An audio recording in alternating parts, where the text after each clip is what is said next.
everyone. This is your girl Love Wisdom live from Union Township, New Jersey. Remember, you have the winning hand. Play it accordingly. If you're thinking of a master plan, never tell people your blueprint.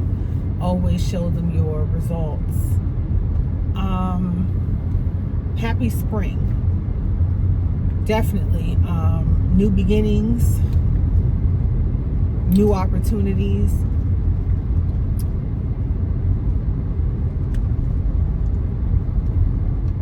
I felt compelled to get on today to feel some sense of normalcy, if you will.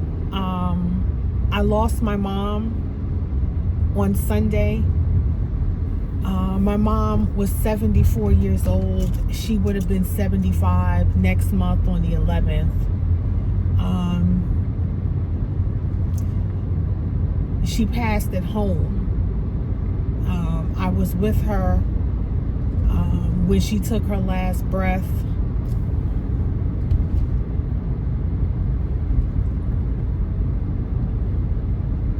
It's hard. I have prayed for people who lost loved ones. I've always said, we thank God for the breath and the gift of life. And may you give the family comfort. We thank them for the joy and the peace and the love and the conversations that they've had with them. And we pray that their memory continue to fall fresh on their families during their time of grief. I'd say that all the time. When I would see funerals, I would lower my music down and say that silent prayer, and as a former usher, I would put my hand over my heart when I'd see it as a show of respect.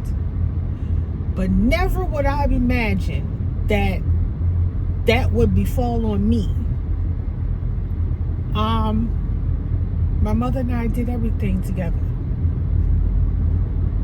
That was my everything. She was my mom for 41 years. When you saw one, you saw the other. We were like peas and cornbread, Tom and Jerry, peas in the pod, white on rice. I loved my mother so much. The last 2 months, she was, becoming a little ill. She was on dialysis 3 days a week. I became her permanent caretaker. She lived with me. I've always told my mom, where I go, you go. Because the good word says you honor your mother and father, for your days will be long. And I honored my mom. I gave my mom her flowers.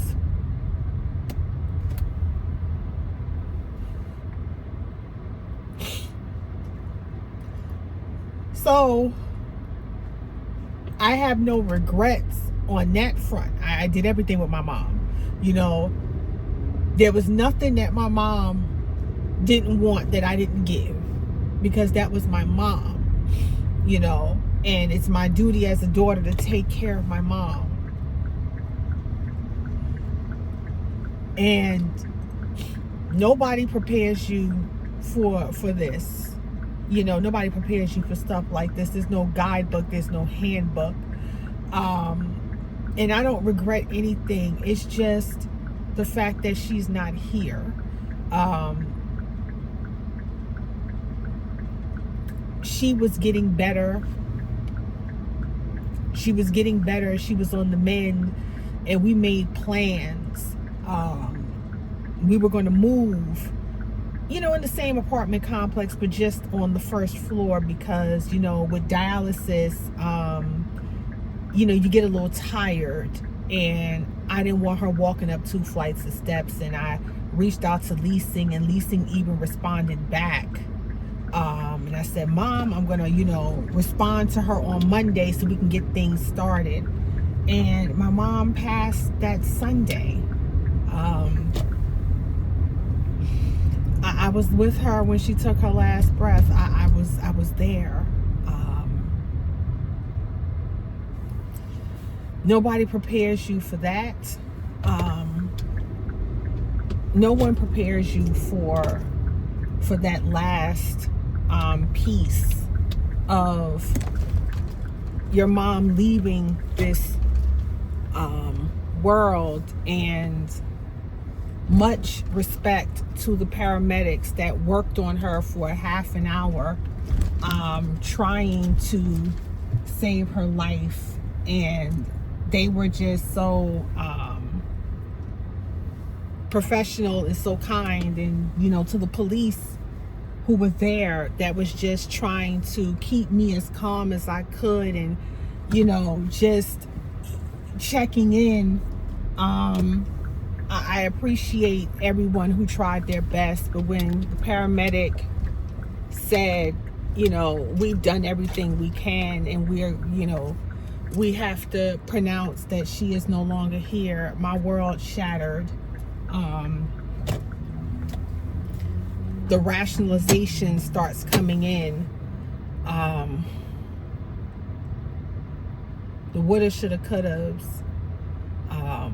Calling the funeral home to take her body out of the home. And I got to sit with her and hold her hand.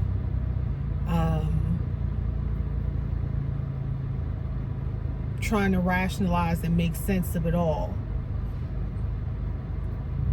And the next couple of days was like a blur, trying to make excuses, and because you know, that's what the brain does. The brain is trying to process things. Your nervous system is trying to process what happened.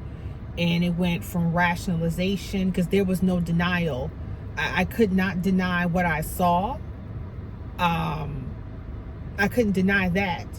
But rationalization came, and then anger. You know, my mom was on the mend. She was doing great. You know, I argued with God, like, you would not allow me to fulfill my duty to honor my mother. Like, you know, why did you take my mom away from me? I even got mad at my mom, like, you know, you were doing great. You were on the mend. Like, what happened? Like, you know, why would you leave like that?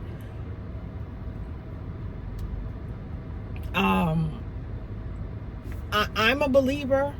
I can't tell people what not to believe. Like my mom, I could see deceased people. I could see deceased people from time to time, you know, in the family. And I just asked God, like, please show my mom to me, to let me know that she's okay. She's at peace where she's at. And I sat in the living room and, you know, looked to the kitchen, and there was my mom in yellow with a pearl necklace on, and she looked so beautiful. She looked so much restful and at peace. And, you know, the only time she would call me by my first name, which is Daisy, is if there's an emergency or there's something serious. But any other time, it was either D or Dee Dee. And I remember she said, D, I am okay, and I am at peace where I'm at. I broke down because she looked so beautiful. She was glowing. And, you know, she said that she loved me and she appreciated everything that I did for her. And she was blessed to have an amazing daughter. And she said I was tired. And when God showed me that everything was going to be all right, I accepted it. And, you know, she said she was sorry in the manner in which she left, and she knew it would hurt, but she also knew I would be okay. I would be all right. And, you know, we said we loved each other, and she drifted away. But then she came back, that night with company. I seen some more people in my family that has left, including my dad. And, they were saying how proud they were of me, and they loved me, and everything was going to be okay. And my mom just, I love you. You will always be my Dee Dee. And I just told her how much I appreciated her. And she came a third time. I think she snuck in the third time, and I was able to hold her hand. And, I said, remember when you told me that I have to live my life? I said, you have to too. We are both adjusting to something new. And I said, you can go. I'll be all right. And I heard my grandmother said, Sarah, get back here and leave that girl alone. And I knew that was my grandmother because that's how she was. And my mom, said she loved me and she left. And she came by again this morning just to check in on me. And this time she was in Coral. So it must be a fashion show in heaven, or she just showing everybody she can dress up there. Because now she in something new. But still smiling and still at peace and just checking in on me. And then later on, my Aunt Agnes, that we call Tita, she came and spoke with me to give me some encouragement. I have my good days where, I don't want to say the word coping anymore, but I have my days where I'm moving. And then there's times where I break down and cry. Going back to the apartment is like reliving an open wound, having to walk past where she passed away, walk past where the paramedics try to resuscitate her.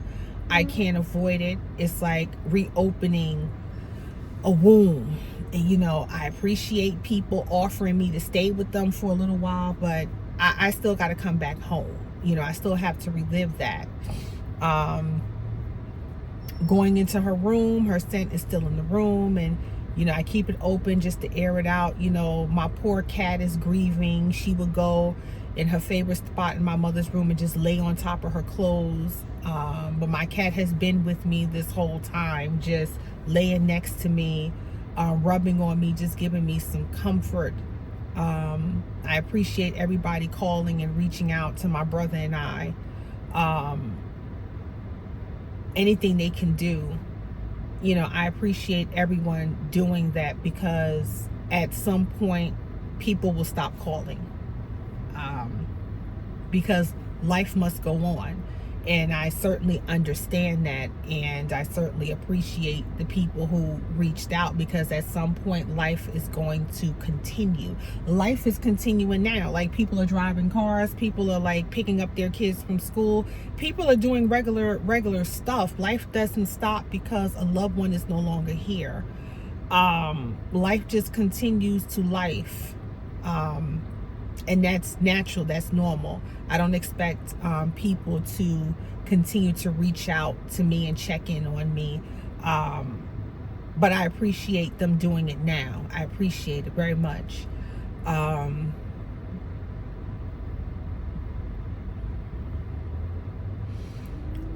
mother's passing has taught me that we do not have time. We don't. That's why personally I don't like to plan stuff, because we don't have the time that we think we got. I would say cherish your parents, love them, check in on them, spend as much time as you can with them, because one day you'll be like me, processing it all, thinking of memories, breaking every now and again. You will be there one day. And also one day there'll be people doing the same thing for us. When we come out of the womb, the clock starts ticking, and one day our clocks will stop. I will be fine. I'm my mother's daughter. Like, one thing about us, we're gonna do it. We'll do it crying, but we're gonna do it. I'll be fine. But it's just like, just trying to take it one step at a time, put one foot in front of the other. There are some people saying that you're doing a hell of a lot stronger than I expect. That is because, you know, my mom and I were like this.